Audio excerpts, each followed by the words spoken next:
बहुत समय पहले की एक सच्ची घटना आपको सुनाते हैं, जो कि मध्य प्रदेश में शिवपुरी नामक स्थान की है।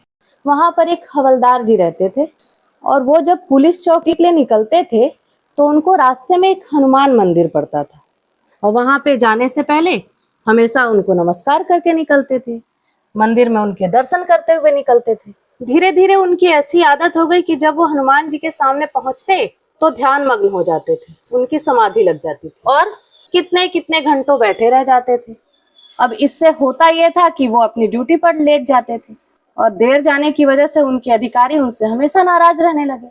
हमेशा उनको बातें सुननी पड़ती थी उनकी। ऐसे उन्होंने कई बार उनको चेतावनी दी कि ऐसे नहीं चलेगा, आपको समय पे आना चाहिए। और हवलदार जी भी हमेशा सोचते कि नहीं, अब मैं अगले दिन बिल्कुल समय पे पहुंचूंगा, अब मैं बिल्कुल मंदिर में जो है टाइम नहीं लगाऊंगा। लेकिन अब ये उनके हाथ में थोड़ी था। फिर अगले दिन हनुमान मंदिर में गए और उन्होंने सोचा मैं दर्शन करके निकल जाऊंगा। लेकिन फिर वही हुआ, जैसे ही हनुमान जी के सामने उनकी दृष्टि पड़ती वो समाधि मग्न हो जाते। अब बेचारे थे बड़े परेशान। फिर ड्यूटी लेट पहुंचे, फिर अधिकारी की बात सुननी पड़ी। अब आज तो अधिकारी बहुत गुस्से में था और उसने उनको बिल्कुल लास्ट चेतावनी दे दी। बोली ऐसे नहीं चलेगा, अब या तो आप ड्यूटी कर लो या तो आप हनुमान जी की भक्ति कर लो, काम तो आपको समय से करना पड़ेगा। अब हवलदार जी परेशान हुए कि आखिर परिवार की जिम्मेदारी उठानी है, घर परिवार चलाना है, काम तो करना पड़ेगा, रोजी रोटी कैसे चलेगी। तो उन्होंने डिसाइड किया कि अब मैं बिल्कुल दूर से ही हनुमान जी के दर्शन करूंगा, मंदिर में बिल्कुल बैठूंगा नहीं और चला आऊंगा। अब अगली सुबह फिर वही हुआ, हनुमान जी के सामने गए और बोले बस दर्शन करके चला आता हूँ। क्योंकि जिसकी आदत हो जाती है वो बिना दर्शन किए प्रणाम किए तो भगवान को नहीं आ सकता। अब वो गए, जैसे ही उनके सामने उनकी दृष्टि पड़ी हनुमान जी की मूर्ति पर, फिर समाधि मग्न हो गए।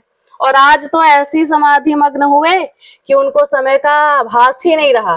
पूरे सुबह से शाम हो गई और वो मंदिर में ही बैठे रह गए। जब समाधि उनकी टूटी तो बड़े चिंतित हुए। बोले अब कोई और रास्ता नहीं है, अब आज जाता हूँ और मैं इस्तीफा दे दूंगा अपना, मुझसे ये नौकरी अब नहीं हो सकती है, मैं असफल रहा काम करने में। गए पुलिस चौकी और अपना इस्तीफा लिखने ही वाले थे और अधिकारी को देने ही वाले थे।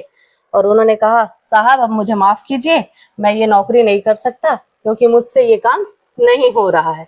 मैं आज तो पूरा दिन समाधि में बैठा रह गया मंदिर में। तो बोले क्या बात कर रहे हो आप तो आज समय से पहले आए हो और सुबह से ड्यूटी कर रहे हो और इतने दिनों से जो चोर की तलाश थी हमें, जो हमारे हाथ नहीं लग रहा था, उसको पकड़ के लाए हो। उसकी क्या धुनाई की है आपने, सारा सच उसने उगल दिया।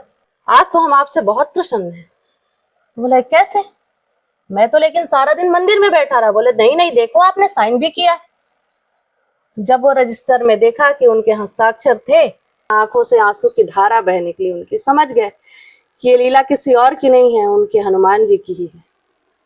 और उन्होंने उनसे कहा कि साहब ये मेरे हस्ताक्षर नहीं है, मैं तो सारे दिन सुबह से शाम तक मंदिर में ध्यान मग्न था। मेरे स्थान पर मेरे प्रभु आकर के ड्यूटी करके चले गए। बताओ उनको मेरी वजह से कितनी तकलीफ उठानी पड़ी, उनको नौकरी करनी पड़ी। और ऐसा बोलकर रोते रोते वो भागे। उनके अधिकारी भी उनके पीछे पीछे गए और कहने लगे कि आज आपकी कृपा से, आज आपके कारण हमें भी हनुमान जी की भक्ति का लाभ मिला और समझ में आया कि प्रभु कैसी कृपा करते हैं अपने भक्तों पर। और वो सब भी हनुमान जी के भक्त हो गए उस दिन से। तो ऐसी लीला है हमारे प्रभु की, हमारे हनुमान जी की। बोलिए जय श्री राम।